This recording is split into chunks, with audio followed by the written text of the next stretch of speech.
Banka Qendrore Evropiane ka prezantuar 10 propozimet finale për dizajnin e serisë së ardhshme të kartmonedhave euro, ndërsa ka ftuar qytetarët evropian që të japin mendimin e tyre përmes një ankete publike. Gjatë prezantimit u bë e ditur se propozimet janë ndarë në 2 tema kryesore: kultura evropiane dhe lumenjtë dhe zogj, me nga 5 dizajne për secilën temë.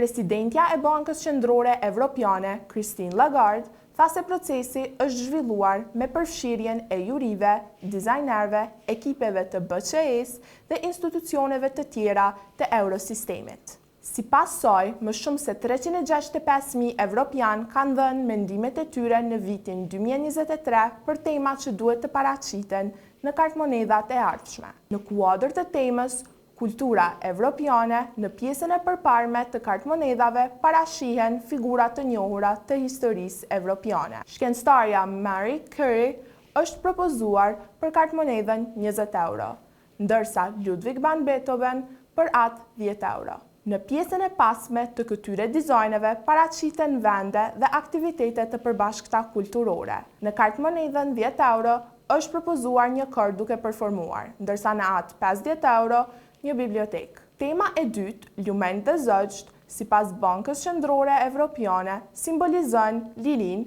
unitetin ndërmjet evropianëve dhe lidhjen me natyrën. Në pjesën e përparme të kartmonedhave të kësaj teme janë paraqitur zogjt dhe peizazhe lumore, ndërsa në pjesën e pasme institucione evropiane. Banka Qendrore Evropiane është propozuar të shfaqet në kartmonedhën 20 euro, ndërsa Parlamenti Evropian në atë 5 euro.